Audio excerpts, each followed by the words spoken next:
So, folks, we gotta talk about this Zohran Mamdani fellow. Turns out, he's doing pretty well. It turns out he's, kind of mopping the floor with all of his opponents in the New York mayoral race. And it's pretty wonderful to see. I mean, like, dude is just killing it. He literally has to ask people to stop sending him money. He's killing it. And frankly, he's also very, very funny. Insofar as, like, even some of his most virulent, people who should be some of his biggest enemies, right? Like, for example, one Curtis Sliwa here, pictured saying, anybody who knows the history of New York City knows we've had socialists in elected office.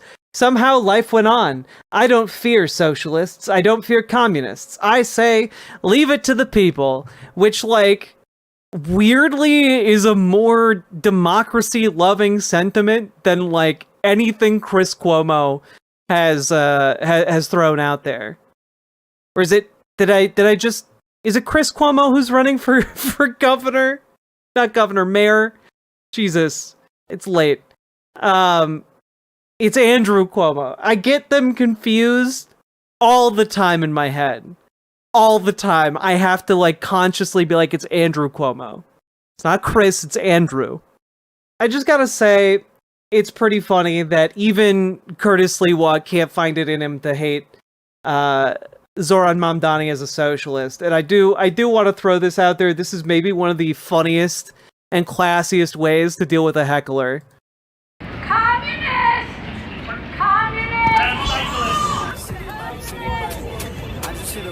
City bike. I just went live on a city bike. Traded in the blue for the white bike. Everything we do. I can't play the music, but, like, dude, it's pronounced cyclist. Ask me what I'm on. I'm like Wi-Fi. Just like what? Like, New Yorkers love this man because, like, he's a New Yorker through and through. Like, he's just kind of the quintessential New Yorker. And I figured, you know what, folks? Let's take a look at some of the stuff he's been putting out as part of his campaign. Let's take a look. He has this series called Until It's Done, which I read that because I've played a lot of video games and I am, game brain poisoned. I think, yes, the final part of the classic, Doom quote, rip and tear until it is done. Yeah, okay, we're a little weird you're going this hard, but, and I don't think that is actually where they get this from. So let's find out. The first video is Until It's Done, Nellie Bly. I'm on Roosevelt Island, or as it was called in 1887, Blackwell's Island, near what used to be the New York City Mental Health Hospital. 138 years ago this month, Nellie Bly arrived here, deep undercover, an intrepid investigative journalist at a time when women were told they couldn't work men's jobs. She had spent months applying for reporting roles. The only publication that would hire her, the New York World, gave her a daunting assignment. She was to feign mental illness, to shine a light on a dark underbelly of the city. The hidden facilities where the mentally ill received treatment. Bly arrived on Blackwell's Island with the knowledge that there was no plan to get her out.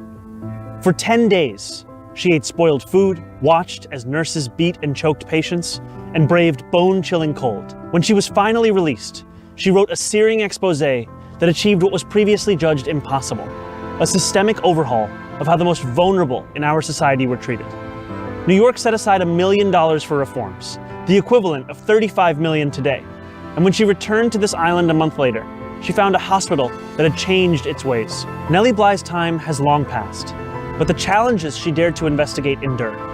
New Yorkers with severe mental illness have been failed by a system that often seeks to push them out of view rather than support them. Just as those in Nellie Bly's era dismissed the idea of mental health care without misery as impossible, many of the most cynical among us today think it's only possible to address severe mental illness through criminalization, not compassion. New Yorkers know that we can do better by each other, but we have to do things differently. As mayor, I want to challenge what conventional wisdom deems possible, and we'll do so with our new Department of Community Safety. Our unprecedented $362 million investment in mental health services will prioritize preventative and ongoing care, which is proven to make the most enduring impact. We'll support peer-led mental health clubhouses and supportive housing, grow outreach efforts on the subway, and deploy mental health professionals to address the mental health crisis. I mean, like, you guys can already see why this is just completely and utterly brilliant, right? Like, he's educating people. He's using his platform as a political figure to educate people about the history of the city that he is running to be in charge of. And he's using that educational, wit and nuance in order to advocate for his current positions. This is actually brilliant, right? Like, it is brilliant to draw a line from where we used to be and how things got better then in this one area, and how we can similarly draw a line and make that better and move that line forward. It is brilliant. And to come up with a series of things like this to emphasize different parts of his campaign while educating New Yorkers on how they are connected to these issues in the modern sense, I get a little choked up, because this is just good narrative storytelling. It's good rhetoric, it's good politics, and it's, you are educating people and you are advocating for policies that will help them at the same time.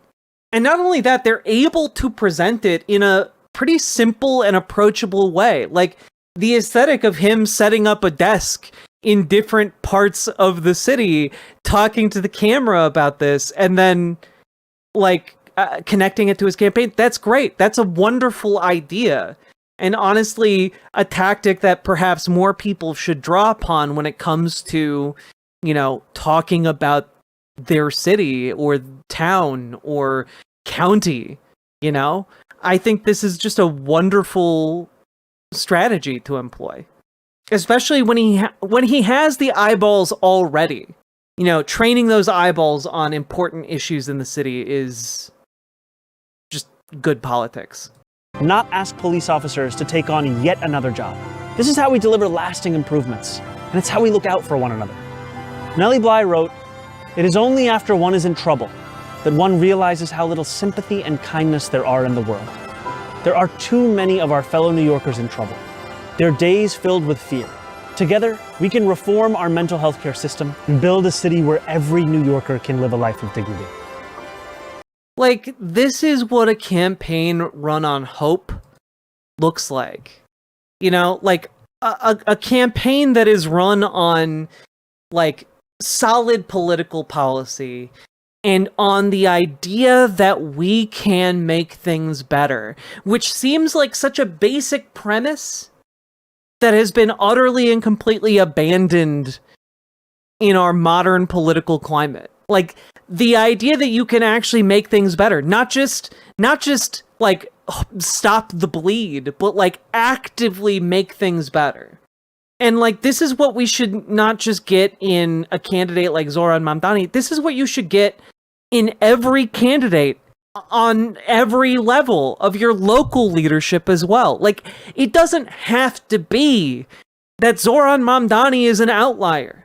Because I know that in every single part of this country, there are people who watch this, look at that, and think, why can't I have that here? Why can't I have someone that cares about my city like that? Why can't I have candidates that want to make things better in my town like that? And that the secret is, folks, you can both demand better, and you can actually get better. And when we get involved in our local politics, this is the kind of thing we can make possible. The only reason Zohran Mamdani is sitting there right now, being able to educate us on different issues around New York City, is because the DSA and the hardworking members of the New York DSA in particular, like, banded together and like rolled up their sleeves and got the work done by knocking on doors, by tirelessly phone banking, by doing the work day after day to make things better. Because it's not just Zohran Mamdani who is making things better. It is the number of organized people working together side by side for the same purpose of bettering their city and community, right? This is not an aberration. This is, a grassroots up campaign. And anyone can be grass. Any one of us can get up and do our part. Any one of us can get up and be that next part of the grassroots movement. It just takes the will to do it, a bit of time, and your energy. And we can make this happen, not just in New York City, but in every city and state in this country. This one is Until It's Done, Fania Mindell. At 2 p.m. on October 26, 1916, the Vice Squad raided this unassuming building behind me. It took only a few minutes for officers to emerge, their arms full of confiscated contraceptives. Trailing them were 3 women in handcuffs, protesting loudly. One of them was Fania Mindell. The Brownsville clinic had been open for all of 10 days before it was shut down. But those 10 days were historic. This was the first birth control clinic in America. Its very existence was revolutionary. The women arrested were the clinic's founders. 2 of them were well known, Ethel Byrne and her sister Margaret Sanger, who later founded Planned Parenthood before embracing eugenics. But few know about their partner Fania, a 22-year-old woman freshly arrived from Minsk, not yet an American citizen. Mindell was fluent in the Yiddish that many women spoke on these streets, and she translated pamphlets into words they could understand. When over 100 women visited the clinic on its opening day, it was because Mindell had shown them the way. In 1916, Brownsville was one of the poorest neighborhoods in New York. Birth control and abortion were illegal, and unwanted pregnancies were common among the young immigrants who lived here. Those who walked through the clinic's doors were taking a huge risk, but they had nowhere else to turn. 109 years later, Brownsville has changed. Instead of Jewish and Italian immigrants, this community is predominantly black today, yet much remains the same. Brownsville is the poorest neighborhood in Brooklyn, and still, too many mothers have nowhere to turn. No neighborhood has a higher rate of pregnancy-associated deaths than Brownsville, 146.9 of every 100,000 live births. That pain isn't limited to East Brooklyn. Black women in New York are 9 times more likely to die of pregnancy-related causes than white women. None of the... And, this is true across the board in most American hospitals. Like, the level of care that, white women get as opposed to, women of color, it's, there is a noticeable decrease in health outcomes, depending on the patient's race. And it's a deeply disturbing thing that's been known in medical, settings, in hospital settings for a long time. And part of it is due to sociological factors, like different, relative average wealth of different groups of people in this country socioeconomically, but also because of pervasive racist myths that permeated into medicine. And for example, I see Disaster Suplex already beating me to the punch there. There are these ideas that became prominent in American medicine that black women or minorities feel less pain than white women. And it's just it's truly disgusting. But this is why when you hear people talk about how we need we need anti-racist programs. We need to not just be colorblind, but we need to actively be anti-racist. It's because simply being colorblind and ignoring the systemic issues only perpetuates the systemic issues. It doesn't allow you to fix it. And because we have kind of been mired in this, deliberate blinding of ourselves as a culture, as a society, we haven't been able to fix these issues. And obviously there have always been people present who have been able to point out these issues, but as a society, they were largely overlooked or ignored or belittled or pushed aside. It's so noticeable it's criminal. It should be criminal. Agreed. But this is one of the things he's pointing out here. This disparity that should not be. This is accidental. While Fania Mindell extended care to all New Yorkers, others, like Sanger, believed that only some people were fit to have children. The racism that clouded the birth control movement permeated deep into maternal health. To this day, he does such a great job cutting to the quick of it. We reckon with the lasting toll it inflicted. We have the power to stop this suffering. My administration will provide new mothers with baby baskets proven to improve health outcomes, and expand home visit programs to coordinate postpartum care, and we'll make midwives and doula care more accessible.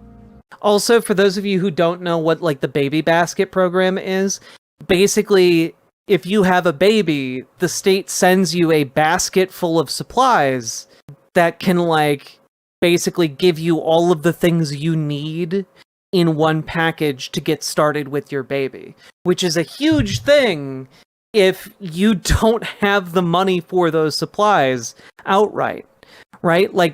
It's a life-changing type of program, especially for those on the lower end of the economic spectrum, right?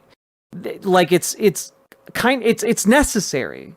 And the reason he's able to cite statistics that show that it improves health outcomes for children and babies is because a lot of people just don't have the money to buy these things on their own, or the training of what to get. They don't have that because they're just trying to stay afloat. I thought he meant literal baskets. I think the baskets can double as a crib, like a child-safe crib, which improves survival rates for young children too. After Fania Mindell was driven to jail, I imagine a heavy silence hung low here at 46 Amboy Street. It was the silence of a question unanswered. Who now would look out for those struggling the most? We can answer that question in our time, together. He does such a great job. He does such a great job in these. It's truly just wonderful work that he's doing. This next one is Until It's Done, Earl Manigault. Let's take a look at Earl's video here, shall we?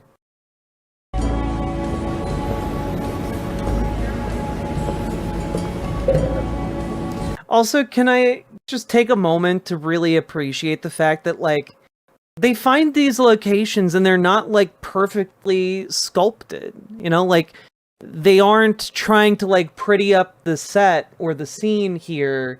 There's water on the courts, there's leaves everywhere, it looks real, It, and that's good, because this needs to be a real campaign.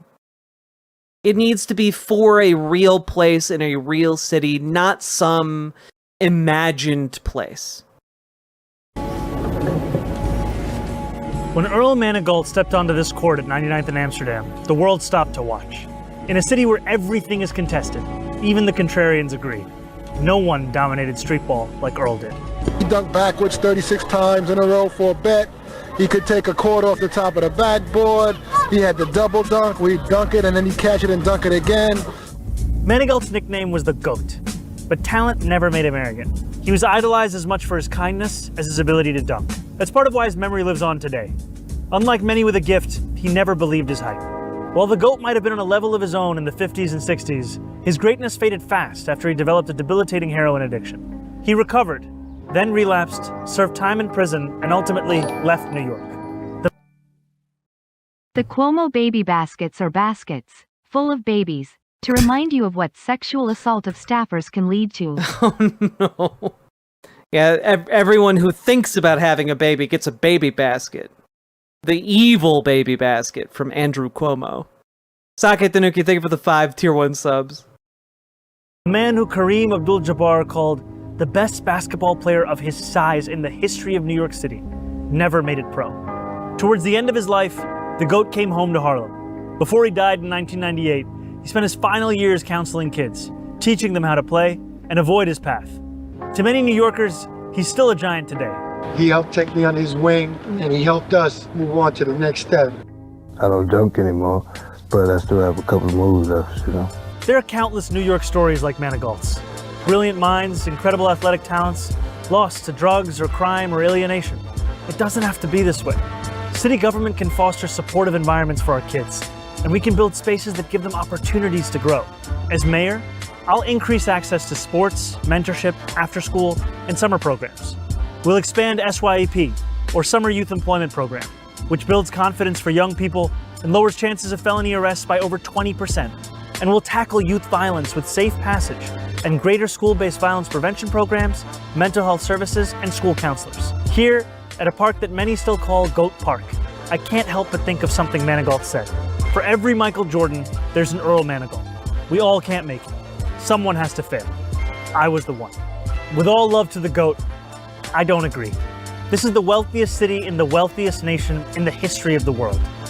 It's time we all make it. Like, what a great message.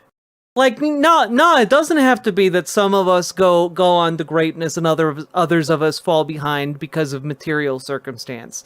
It does not have to be that way, especially not in one of the wealthiest cities to ever exist on the face of the earth. It doesn't have to be that way. Honestly, the fact that it is that way is a conscious, ongoing choice to choose that. They choose to make society have material losers. And that choice is being done by the rich, by the powerful, and not by us, the working folk. It's one of the best political ads I've ever seen in my 43 years. It's truly like, this is like a next level, like, political advertisement, like just string, like a series, I guess. Like, genuinely, and I do want to emphasize this, if Zohran Mamdani didn't win New York City mayor, and I believe he will, he could genuinely make just like a career out of doing like this, by like going around putting his desk places and talking about how we can make society better somewhat. And then we have one more here, folks, which I have not watched yet because I'm afraid it's going to make me cry. But I will watch it here with you now. And that is the most recent one of these, which is titled Until It's Done, Sylvia Rivera. And let's take a look at it. Okay? Everyone calls me Sylvia. I've had this name for 9 years. This is respect. I'm on the Christopher Street Pier, or as it was called in Sylvia Rivera's day, the Christopher Street Docks. In the 1970s, homeless queer New Yorkers had been pushed to the margins of a hostile society. But it was here, on the physical margins of our city, that they found a home. Sylvia was one of those New Yorkers. She arrived here at the age of 11, where she immediately landed in the center of the gay rights movement. She befriended the legendary Marsha P. Johnson, protested at Stonewall, and led marches for equality. But even among the queer community, trans New Yorkers were excluded. Rivera and others were discouraged from walking in pride, their participation erased from Stonewall history. I believe in us getting our rights, or else I would not be out there fighting for our rights. This cruelty took a toll. Rivera developed a substance abuse problem and was often homeless. When she had nowhere left to turn, she would sleep here, waves lapping nearby. Yet no matter what hardships she faced, Sylvia Rivera advocated for others.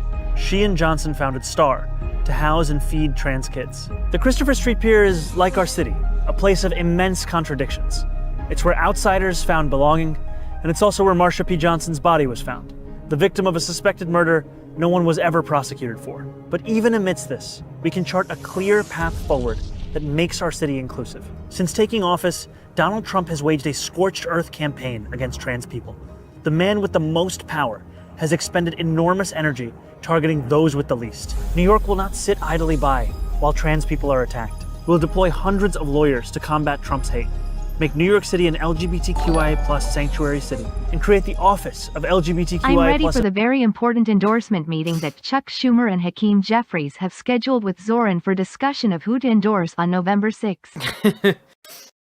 Yeah, I'm sure they're gonna be right on board. But like, guys, this guy's for real. Like, he's actually in a time.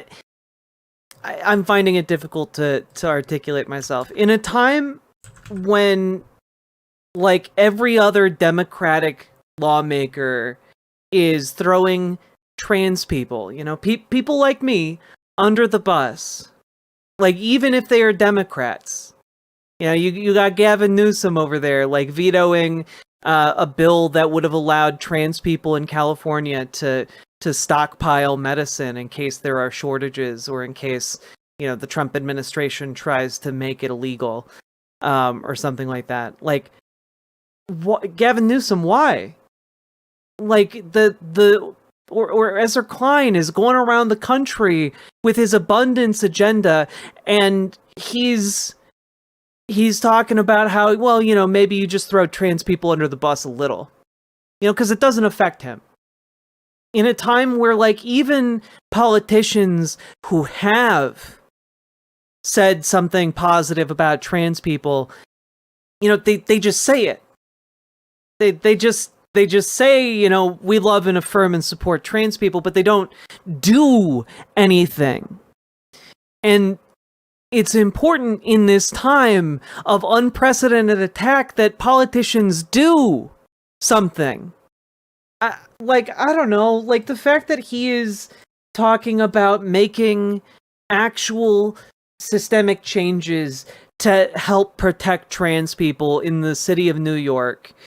I knew I was going to be affected by it going into this, but, like, this is the way.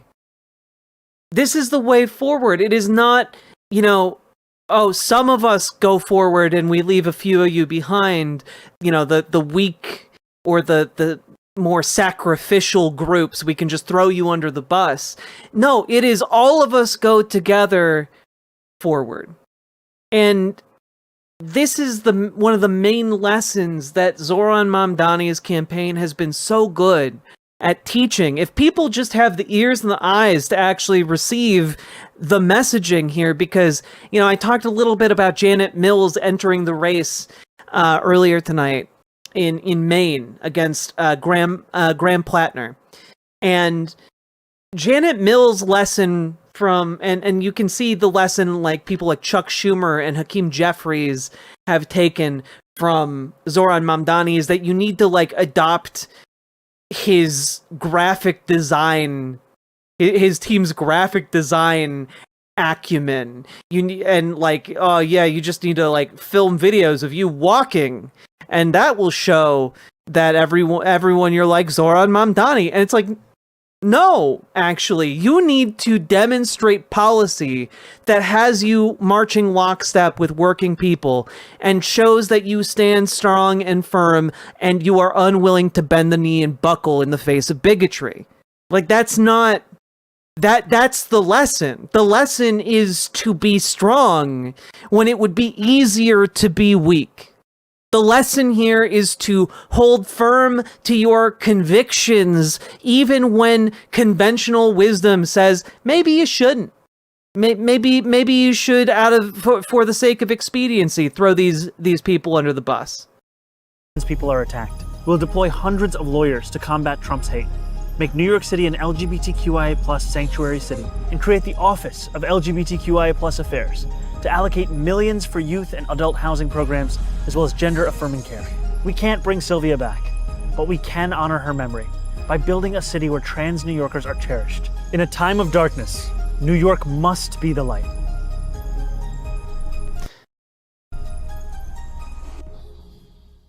Like, I'm sorry.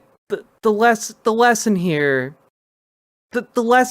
is that you need actionable ways to keep your community safe. He's like, yeah, we're gonna get hundreds of lawyers to keep you safe. Yeah, we're gonna get millions of dollars poured into, areas of our city's governance that predominantly affect LGBTQ people.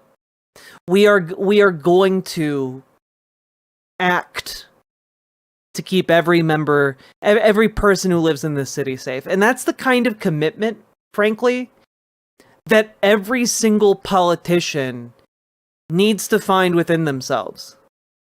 That's what needs to happen, right? Like, bare minimum, the people who you vote to put in charge of your city, like your state, your country, they need to be committed to keeping you, the citizens, safe. And like, so many Democrats aren't committed to keeping trans people in this country safe.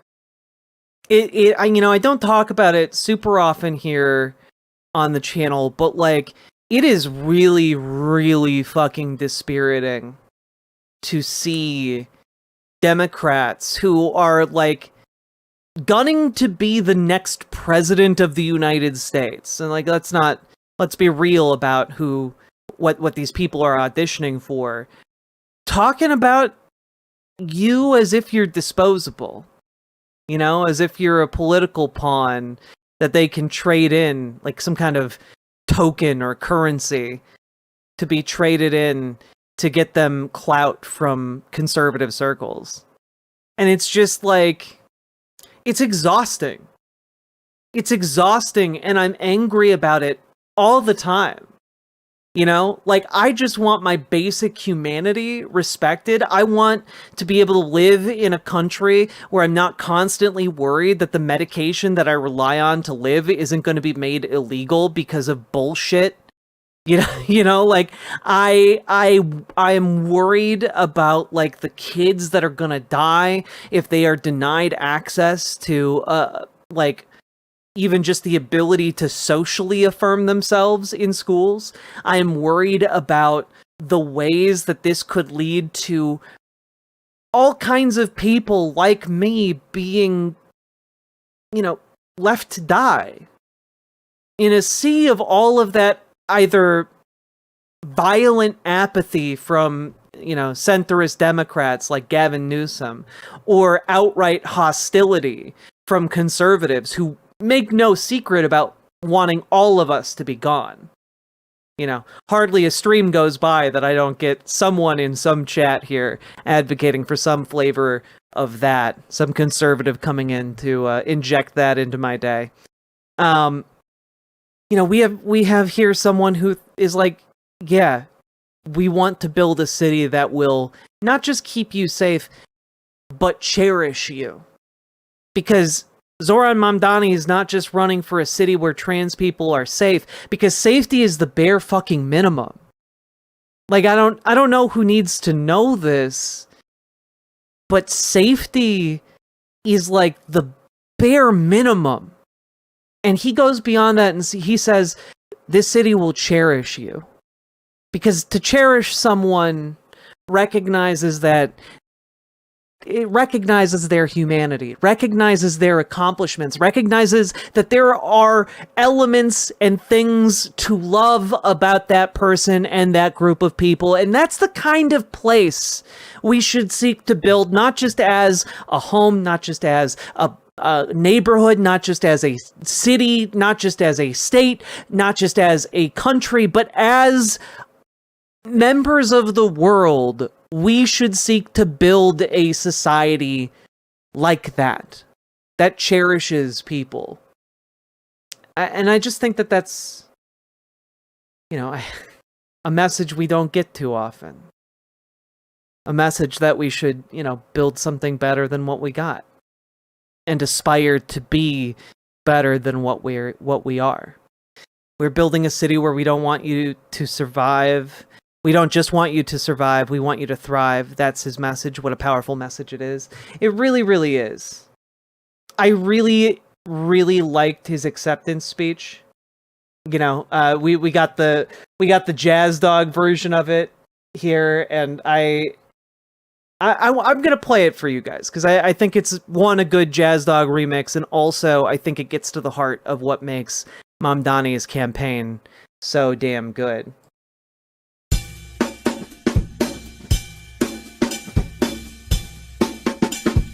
Tonight, we made history. In the words of Nelson Mandela, it always seems impossible until it is done.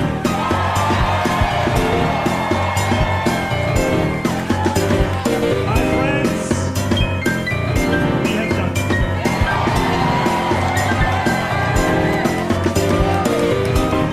I will be your Democratic nominee for the mayor of New York City. I spoke with Andrew Cuomo about the need to bring this city together as he called me to concede the race. I want to thank Bradley. Together we have shown the power of the politics of the future. One of partnership and of sincerity.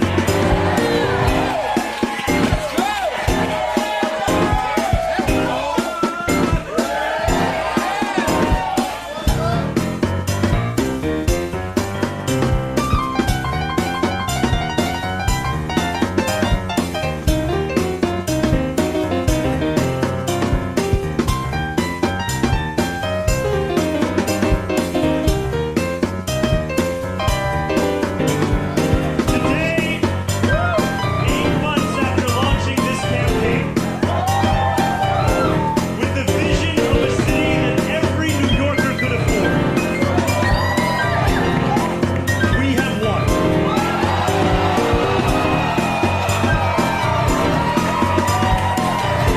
We have won from Harlem to Bay Ridge.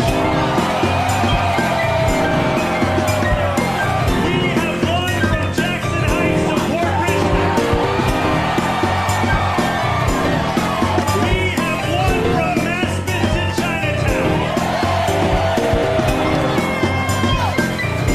We have won because New Yorkers have stood up for a city they can afford. A city Here it where is. they can do more than just struggle. One where those who toil in the night can enjoy the fruits of their labor in the day. Where hard work is repaid with a stable life. Where 8 hours on the factory floor or behind the wheel of a cab is enough to pay the mortgage. It is enough to keep the lights on. It is enough to send your kid to school. Where rent-stabilized apartments are actually stabilized. Where buses are fast and free.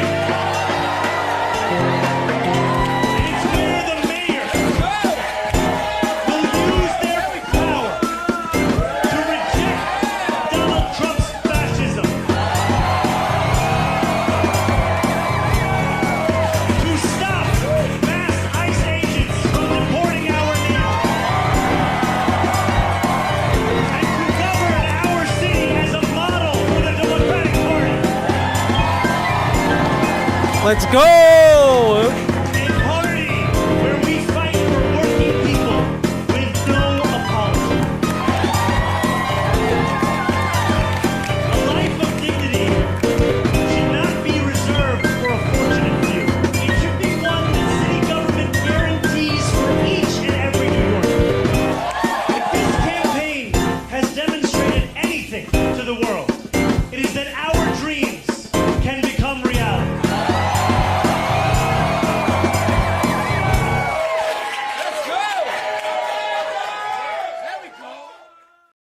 You know, just we can make it happen. You know, he says in that acceptance speech, you know, you might have missed it because the song is so damn good, but like, you know, he says, let's use this city as a model for the democratic governance. You know, he talks about using what what we got here in New York City as a model for how to do this everywhere else. And I gotta say, it's worked wonders for him in New York City. Let's try it all over the damn place. Every single place we can. Let's give it a shot. It's worthwhile. Oh, Sabrina, just came across your videos a few days ago. You're spreading the kind of hope that can save the world, girl. Thanks so much. So many of us need it nowadays. And yeah, I guess, I know that at the end of the day, I don't want to come across as somebody who is peddling, hopium, like just this false idea that we can make things better.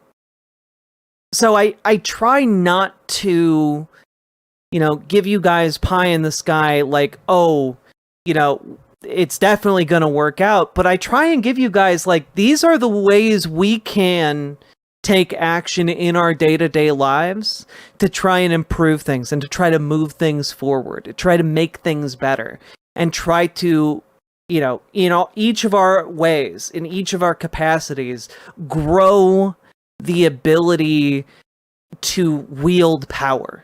Because ultimately, when it comes to fascism, what they care about is power and accumulating it.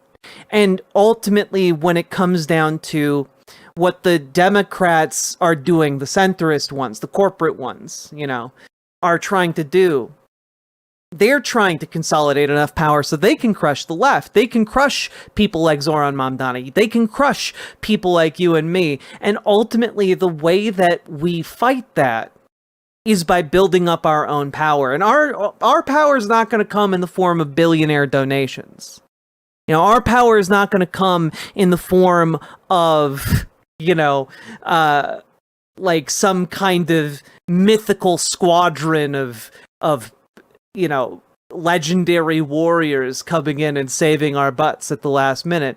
No, it comes in the form of us each in our own way doing our part and looking at the face of this insurmountable problem and then looking around us to see who's there to help, and rolling up our sleeves and saying, you know what, I might not ever sit under the shade of this tree, but I'm going to fucking plant one and get to work, right? Because when enough of us do that, we can actually change the world. When enough people pick up their pickaxes, you can hollow out an entire goddamn mountain. When you got enough people organized and aligned together, and we can do that, because the material circumstances we're stuck in suck. They are untenable. The political leadership we are saddled with sucks and is untenable, both on the Democratic side and the Republican side. And so it falls to us to make it better. And there are only a handful of avenues we can take to make this better. And this is why, again and again, I come back to this idea, which is that we have available to us a decrepit, cadre of goons and fail sons in the form of the Democratic Party, who have been coasting along for 40 years off of the shitty advice of people whose last election they won was in 1973. All right? And one of the things that we have to recognize is that these people are weak. The Chuck Schumers, the Hakeem Jeffries of the Democratic Party, they're weak as hell. They've got no spines and no conviction. It's literally the reason they are in power. It's because of their lack of spine. And so when folks get involved with your local party and you involve yourself with local politics, you can not only make decisions that improve your local area, whether it's your town or your city or your county or your state, you get to make decisions that can affect things all the way up to, including to who gets endorsed in the primaries. You get to wield actual power. And that is just sitting for you, waiting in monthly meeting rooms across this country. And it just needs you to show up. You just need to show up to the meetings. You need to show up to the meetings and as earnestly and as politely and as conversationally as you can, talk with the people who show up there and radicalize them to better politics. Because there's not really, when you boil it down, anything all that radical about the idea that someone who works a full day should be able to make enough money to live on. should be able to make enough money to live like feed their kids. You know, that there's nothing radical about that, really. There's nothing radical about the idea that like people should have healthcare.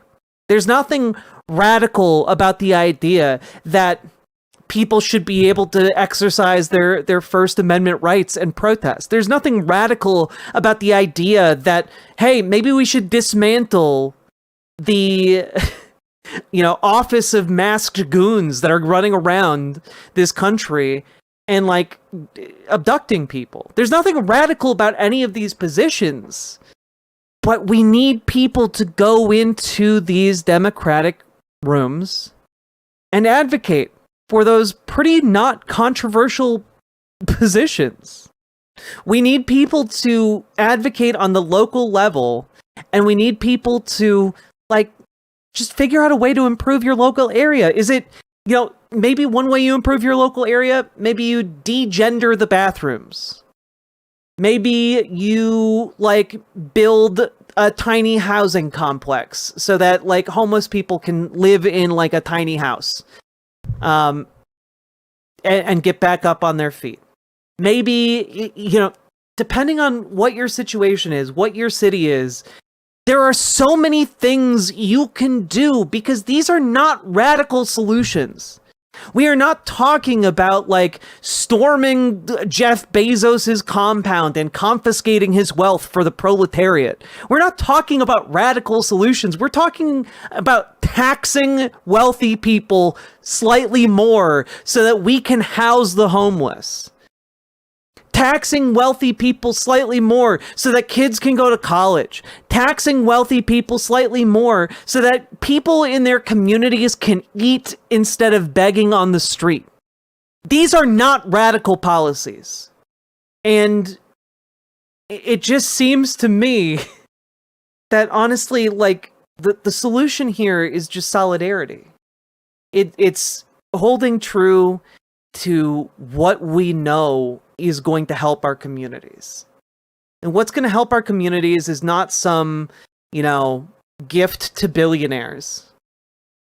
What's going to help our communities is a living wage, and housing, and healthcare, and food, clothing, and basic human dignity. Believe it, folks. Zohran Mamdani is changing US politics. Whether or not you get involved in the effort to improve society today, or tomorrow, or the day after that, or years from now, decide to go to your first meeting, Zohran Mamdani is changing how things are being done on the local level. And it is going to be a sight to behold, and we should all seek and endeavor to be a part of it. Because we have the ability right now to write our own future. And we can write out the Donald Trumps of this world and the Chuck Schumers of this world and write our own leadership stories. So, that being said, folks, remember, if you got anything out of this, like, comment, and subscribe. Riverboat Jack is coming to town. All the viewers gather around. Twitch and YouTube and swishy streams. All that content is bursting the seams. Politics, gaming, plenty more. Your sense of fashion you'll adore. So grab your stuff and hop aboard. We're going straight to Jack's